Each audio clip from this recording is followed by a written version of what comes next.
Friends, welcome to V family creations. இன்னைக்கு குல்பர்கா ஸ்டைல்ல சுஷீலா செஞ்சு காமிக்க போறோம். வீடியோக்குள்ள போகலாமா? இந்த பொரி 1/4 கிலோ இருக்கும். இந்த பொரி பாருங்க எப்படி இருக்குது. இது வேற டைப்ல இருக்கு பாருங்க. இன்னொரு பொரி இருக்குது, சின்னதா இருக்கும், அது வேண்டாம். இந்த சுஷீலா செய்யறதுக்கு இந்த பொரி தான் நல்லா இருக்கும். இது தண்ணியில போட்டு 2 நிமிஷம் தான், கொஞ்சம் இருக்கட்டும், அப்புறமா பிழிஞ்சு எடுக்கணும். நான் காமிக்கிறேன் உங்களுக்கு. இப்போ நான் தண்ணியில போடுறேன்.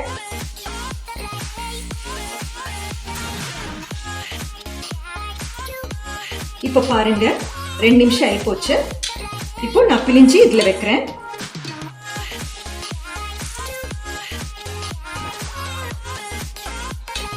பாருங்க தண்ணி எவ்வளவு டஸ்ட் பார்த்தீங்களா?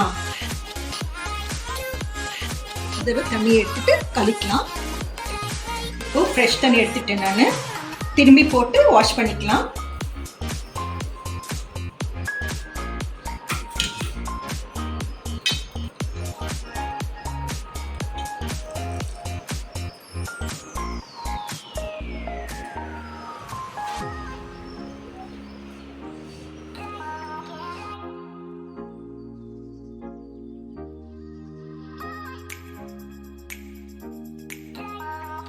எண்ணெய் சூடாச்சு. இப்போ கடுகு போடுறேன்.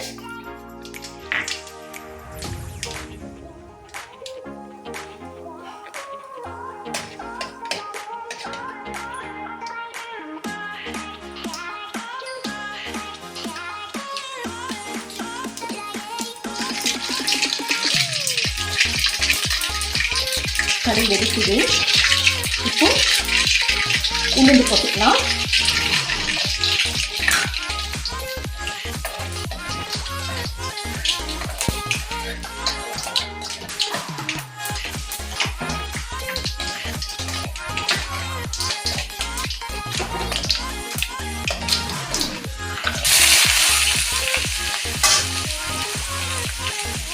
போட்டிருக்கேன். ஆனியன் நல்லா வதக்கட்டும்.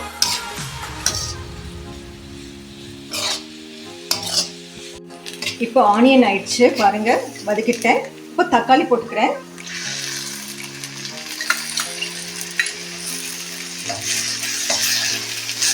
தக்காளி கொஞ்சம் வதக்கட்டும்.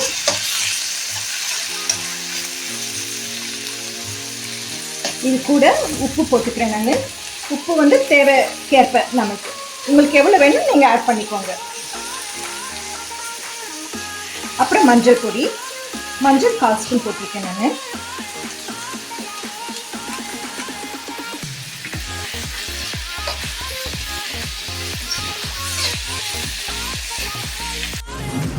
இப்போ கறிப்பட்டை போட்டுக்கலாம்.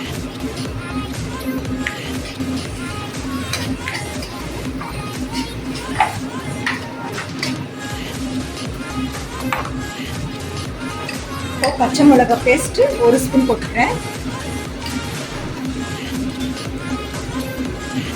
அப்புறம் புதினா 3/4 ஸ்பூன் போட்டுக்கிறேன். நான் இந்த ஸ்பூன்ல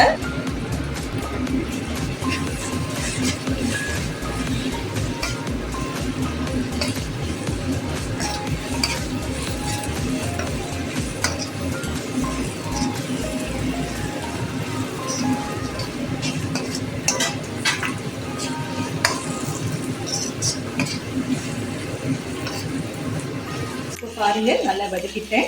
இப்போ இந்த பொரி நான் போடுறேன்.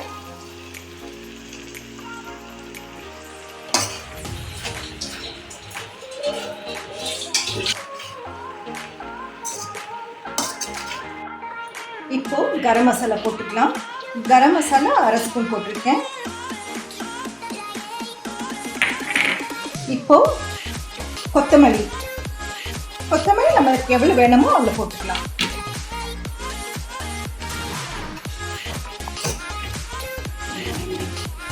இப்போ இது ரெடி ஆயிடுச்சு. நான் உங்களுக்கு தட்டில் சர்வ் பண்ணி காமிக்கிறேன்.